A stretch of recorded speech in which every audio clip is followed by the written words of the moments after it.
As the demand increases for wireless services, the number of channels assigned to cell become insufficient to support the required number of users. At this point, the cellular design techniques are needed to provide more channels per unit coverage area.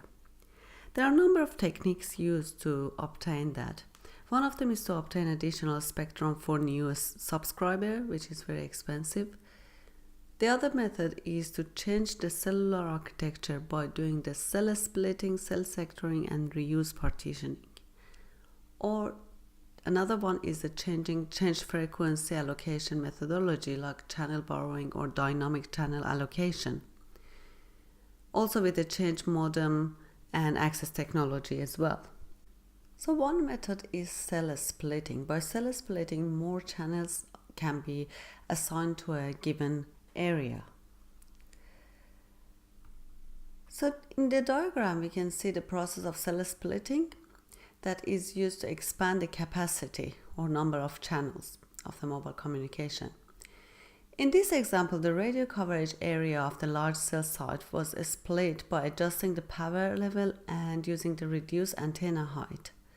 Reducing the radio coverage area of a cell site by changing the RF boundaries of a cell site has the same effect as placing cells further apart and allow new cell site to be added. So if you're going back, you can see the cells are split into a smaller one, and they have the height antenna, or the power can be low as well. And this is the diagram.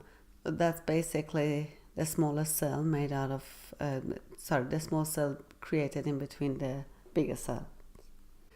So if we go back to the diagram again, if you're looking at the two cells now, the cell that is split and then cell that it has a co-channel problem with it. Basically, it's a co-channel cell to this one. That's a splitted one, and that's another cell that is a co-channel with this one. If the power is the same in both of them, the SIR or signal to interference ratio in here stays the same, but the signal SIR here is going to be too low. And if we try to decrease the power in here, we'll decrease the SIR there as well. So one way to fix this problem, or one solution to that, is to split channels in this cell into two. One used by this one is not used by the cell A, the small cell. But the one which is used by this cell can only be used with a radius of r divided by 2. The disadvantage of this method is the capacity of the cell, the bigger cell, the cell A, is going to reduce. But then we don't have a SIR problem anymore. Cell sectoring is another way to increase the capacity of a cellular network.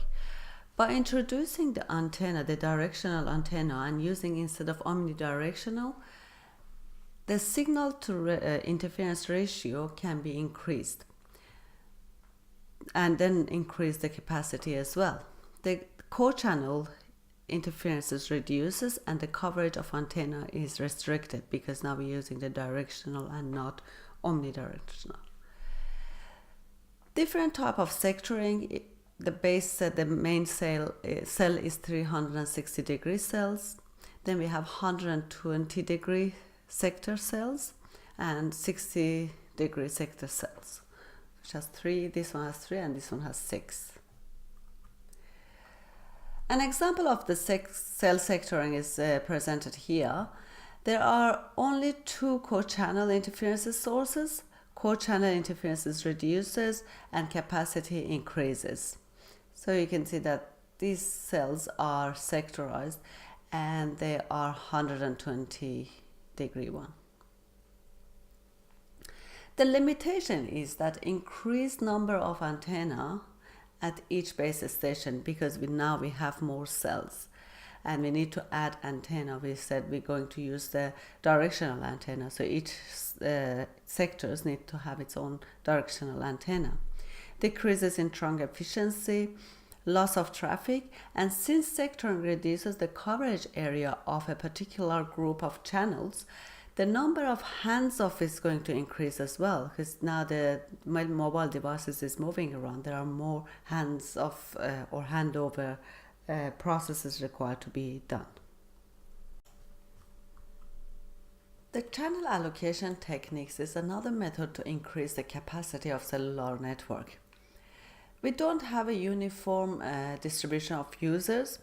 Also, the call blocking probability is found out from the number of available channels and traffic load. So the two methods to maintain the required call blocking probability is to keep the traffic load under the particular value, or adjust the number of available channels or channel allocation. We have three different types of channel allocation. One of them is fixed channel allocation, channel borrowing, and dynamic channel allocation.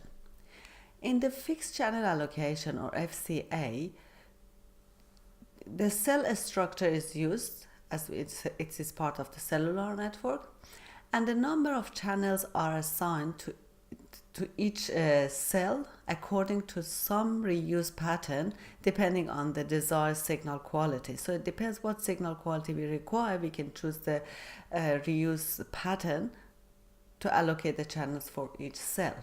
And that's the fixed channel as well, so it's not changing.